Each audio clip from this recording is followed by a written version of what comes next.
Hi, everyone. Welcome back to Ronin's Den. I'm Steve. This is my co host, Eric. And today we're going to be talking about conflict scenes, aka combat in Fabula Ultima. Eric, let's talk about combat a little bit. I like the combat in Fabula Ultima. It's quick, it's snappy. I will say that on first look at the book, you might be expecting kind of an easygoing experience where it's kind of like bowling with the bumpers and the gutters, but it actually leads itself a little bit closer to Dark Souls as far as some of the combats we've had. Healers, you need healing. You absolutely need a healer. Yeah, don't let the art of the book and the happy-go-luckiness of it fool you. Combat is pretty deadly in this game. It can be quite a bit. The first thing to note about combat is, as in any game, when you have combat, the first thing you worry about is initiative. We're not going to go over what the initiative in the book is because we use a variant rule that was put out in the errata, I believe the errata, which is cycling initiative. So, if you are facing non-villain enemies, the players go first, then the villain, or then the enemies, then the players, then the enemies, then the players, kind of like a snaking motion until every actor has gone. If you are facing a villain, the villain side goes first, and you can pick who goes when to kind of plan synergies and things like that. I recommend having the healer go last because a lot of times you need healing. Yeah, and one of the things I like about that initiative order being able to be snaked around between the players is it doesn't matter what order you choose each round, you can maneuver it every round. So, like Steve was saying, those synergy setups, you find out at the end of your first round this thing's weak to lightning. You can start off that lightning attack with that character at the beginning of the second round. And we use a pretty easy initiative tracker or combat screen when we play on Capiterra, where we just have a line and a ready, not ready side, and we just move our icons from one side to the other until all actions are cleared and then just reset. Yeah. So now we'll go into actions in combat. And there are a number of actions that you can take during combat sequences in Fabula Ultima. The first one is attacking. Attacking is pretty straightforward. It's making a melee or a ranged attack. We did a video on checks, but how a check with an attack or a melee, or ranged or melee attack works is you roll your 2 dice that are associated with the weapon. Usually the weapon will tell you might and dex, might and wisdom, etc. You roll your 2 dice, you add them together, you add any bonuses you have, and you check it against the enemy's defense. That's combat. That's attacking in Fabula Ultima. Meets it, beats it. Take your high roll, add your damage modifier. You're done. Apply damage. I will say, though, there are some caveats to attacking. Sometimes you can get multi on your attack, which means you can hit 2 separate targets. You cannot hit the same target twice. You cannot hit the same target 3 times if you have multi. They have to be separate targets. Yes. That was one of my favorite mistakes that we made on that very first episode of Capiterra. I'm just going to go ahead and hit this guy 4 times. And that chat let us know immediately that's not correct. So, thank you, chat. Right? Oh, man. My dog just knocked over the air purifier. That's what that massive noise was. The next action you can take is your equipment action. Not to be confused with inventory. This is where you can change out equipped items, your weapons and your accessories, not your armor. So if you're fighting something and you find out, hey, this thing's weak to lightning, and you have a lightning weapon, and you can go ahead and swap that out as your action on that turn. So you'll go ahead and be able to inflict that double damage, which is so nice in combat with Fabula Ultima. Yeah, equipment's pretty straightforward. Not much else to say. You can change weapons, you can change accessories. Done. The next one is the guard action, which is an action that we don't actually use a lot that we probably should. The guard is once per turn until the start of your next turn. You gain resistance to all damage types. You gain a +2 bonus to opposed checks, and you may cover another creature and prevent foes from performing melee attacks against them. This is a pretty good action. If you're out of mind points and you're a spellcaster, this could be useful. If you're that big, strong, armored boy that has counterattack, this could be useful because you're going to take the attacks for people. It's a skill that, or an action we don't really utilize that we probably should more. I'll agree to that. But, with any of these skills that we don't use a lot, like rituals, we tend to start using them once we say we should probably use this more often. The next one is going to be Hinder. This is where you perform a difficulty level 10 check against an opponent. If you succeed, you can inflict dazed, shaken, slow, or weak on them. These are some negative status effects. So dazed will reduce their insight die by 1. Shaken reduces their willpower die by 1. Weak reduces their might die by 1. And what was the third one? Slow reduces their dexterity die by 1. So while this isn't going to reduce their hit points if you take down their might die, it's going to affect all of their checks that require those dice to be rolled. Now, we've said quite a few times that inflicting status ailments isn't like always the most optimal choice, and it's probably just because of the level our characters are running at right now, because we're getting some feedback saying how it's actually really good to inflict these status ailments. They also synergize well with certain rogue skills or dark blade skills that require a status ailment to be on the enemy in order to take effect. So this is a good way for anybody on the team to inflict a status ailment. Yeah, we've been called out in chat quite a bit about our stance on these status effect things. So apparently we're gonna have to revisit them and rethink them. Because if it was one person, I'd overlook it. But it's like every video we talk about it, they're telling us, no, you're wrong. So maybe at later levels this is a big thing. Or maybe we're just not seeing the synergies because we're still pretty new to Fabula. We're doing these videos to help us learn as well as help other people learn. So this is a good action if, like I said, if you're trying to get those status effects and you don't have another way to do it, this is a good way to do it. We just have not seen the benefit yet, but that's yet to be seen. The next one you can do is inventory. You can spend inventory points to produce and immediately use a consumable item. So in Fabula Ultima, you have X amount of inventory points based on your normal amount you get. Then you can typically get more through classes. You can spend, I believe it's 3 of them to produce a healing potion, which heals you, I believe it's 50. You can do one that produces mana potion.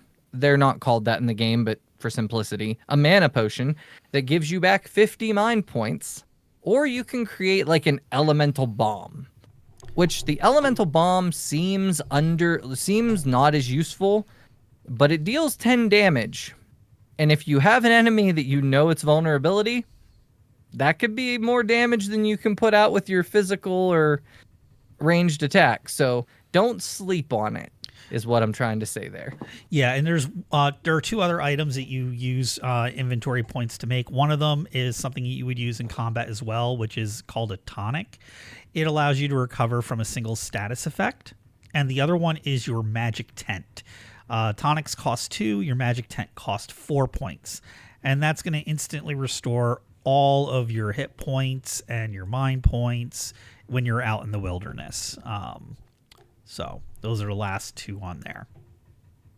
Yeah, the tent is very important because when you're traveling, you don't actually regain hit points and mind points unless you're in a safe location. So the tent is very important, and that's come up quite a bit in Capiterra. Yes, it has, and I'm really thinking about taking those skills. I think it was from the Wayfarer that allow me to get more inventory points as we progress through the days. Because we've run out of points. We've run out of tents. Quite a bit. Yeah. The next one is going to be objective. This is where you work towards accomplishing an objective within the conflict. This is going to be when the storyteller sets up a clock. You can do X to end the combat or achieve something that you need to do. However many slices of pie are in that clock, objective is how you're going to work toward filling it. So you don't have to participate in the actual fisticuffs in order to become successful. You can do other objectives while the combat's going on. Yeah, in our Capiterra game, there was a point where the players were trying to save an Earth Elemental from being killed, the Earth Elemental from being killed, and they had to fight people while a wizard was performing a ritual. So there was kind of multiple steps to the fight. Not only did you have these guys fighting you, you also had this ritual that if that clock fills, the ritual's complete, the combat's over, the bad guys win. So it kind of adds a way to give a little bit more depth and a little bit more nuance to a fight than just, oh, these guys versus us. You can give complexity and give things that matter. So yes, we can try to whittle this clock down, but if we ignore these people hitting us the whole time, we're going to die. But if we ignore the clock the whole time, they're going to finish the ritual. So it gives you like a lot to think about. I like the objectives, and it's a lot of fun to use them. I've used them once in one of our previous games, and I honestly, I love that they have them in Fabula, because just whittling hit points on the opposite side just gets boring. It's just boring after a period of time. I've done it for 30 years. Give me something new to do. Yeah. Also, in the Rotted Peace game that you ran, there was an enemy that was charging up. And if he reached that charging point, it was going to be a big attack or something bad was going to happen. So my character was spending his objective action to make sure that that guy never got to full power. So there's a lot you can do with them. The next one, pretty self-explanatory, like attacking, casting a spell. You can cast one of the spells you have learned. Same as an attack check, you make a roll based on what the spell or the magic you're using tells you to roll. If you beat the enemy's magic defense, you hit. Healing spells and some other spells just happen, but attack spells, you make that check, you beat the magic defense, you hit. Yep.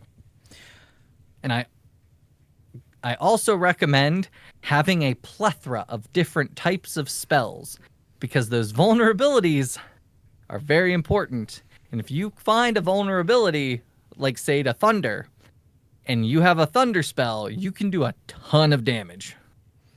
Yeah, elementalists really become, I don't want to say vital, but they come into their own with those vulnerabilities. No other class can pump out the damage like an elementalist can in any conflict, as long as you get those vulnerabilities figured out. Which brings us to our next skill. And I wish I wrote the page number down, because there is a list of what we learned from this. And that is the study action. So with the study action, you do an insight plus insight open check. The better you do on the check, the more information the storyteller has to give you in a truthful manner. Now, it could be as simple as learning the enemy's species, its level, the vulnerabilities, the resistances. But if you get the best possible result, and I wish I wrote the page number down, but it's right at the beginning of the bestiary in the core book. If you get the best possible result or higher than that, you get a full encyclopedic knowledge of the enemy that you're facing. Study is something that we don't use nearly enough, in my opinion, in Capiterra. I feel like we would have had a much easier time in so many fights if we did the study action. And it's definitely something I can recommend. Use this action. So, study, essentially you make a check. It's usually insight, but sometimes it can be insight and willpower. And you check your number versus the result. So, on a 7+, you get a subtle hint, useful, but a bit too broad. On a 10+, a complete answer with no room for doubt. 13 plus, detailed, a complete answer, and useful detail related to it. 16 plus, you have encyclopedic knowledge. That allows you to ask things like, what are their weaknesses? What are they vulnerable to? I don't have the list of everything you can ask, but that's the numbers you go by for them. Study is an underrated thing in our games, and as Eric said, there were a number of fights that if they had known the weakness or the vulnerability of the person they were fighting, that fight probably would not have been as terrible as it was, especially with how much the dice have hated you in that game. I hate those dice.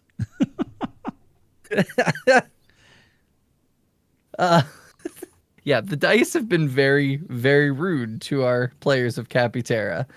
And that brings us to the next one, which is using a skill. That means one of your skills that you have as a player. So some of the classes have their skills that allow them to do XYZ, then make an attack. Some of them inflict a status effect, etc. It is essentially you just use one of the things that your class allows you to do. Yep. Some things require you to spend an action, some don't. So if it requires an action, this is where it's going to happen. And then the last one is other. You perform an action not covered by any of the things above, and its resolution and effects are determined with the game master. Yeah, this is when anytime you have an idea, you run it by the GM and go, hey, can I do this? And they say yes. That's what other falls under. So I would say your rule of cool situations, as much as I really hate the rule of cool, but those type of situations. Yeah, it's one of those things where someone's like, "Hey, I want to try to create an advantage for us. We're fighting in this town square. Can I don't know, make some barrels fall over to disrupt the enemies a little bit?" And the game master can go, "Yeah, why not?" Yeah. It's one of those situations where it's like, "Hey, we're giving you some room for flexibility."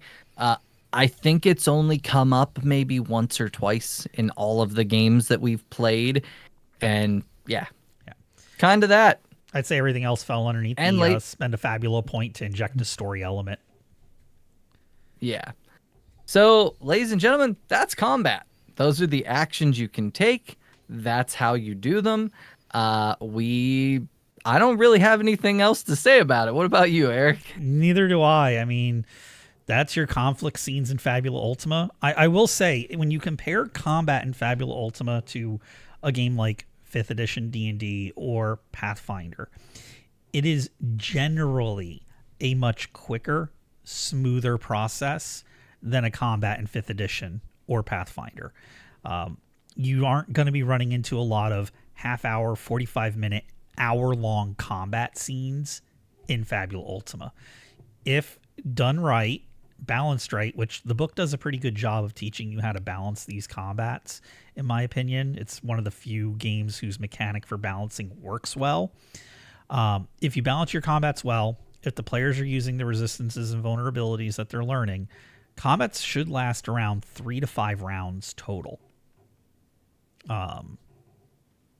Except when the dice hate you. Except for when the dice hate you.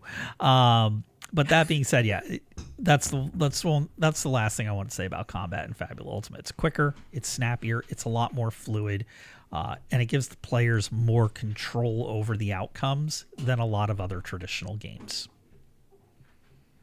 Yeah, I would agree with that. It also is not a tactical game. No. It is very much the promise that Fabula Ultima makes is that it will feel like you're playing one of those old JRPGs. And I think it really does that well. The combat feels like an old JRPG. You get your one action that you can take. If you have a flying enemy, you have to use a ranged weapon or a spell. It does all of that stuff that you expect from those old JRPGs, the Final Fantasies, things of that nature. And it's just a lot of fun. And as Eric said, it's just really snappy. I think our longest combat was maybe 20, 25 minutes, and that's solely because no one could hit anything. Not even me hitting you guys. It was just, okay, we miss, which Yeah, that happens sometimes in a TTRPG. But yeah. All right, Eric, take us out. Yeah, so that was our little guide to conflict scenes in Fabula Ultima. We are going to be picking back up with Capiterra again very soon. We are in the middle of battle preparations in that. And we also have some upcoming reviews. I believe we're going to be reviewing Draw Steel here sometime in the coming weeks. I know Steve's finishing his read through for it.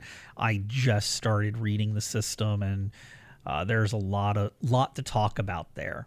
But until we catch you next time, my name's Eric, and I'm here as always with my co-host Steve, and we look forward to seeing you again later.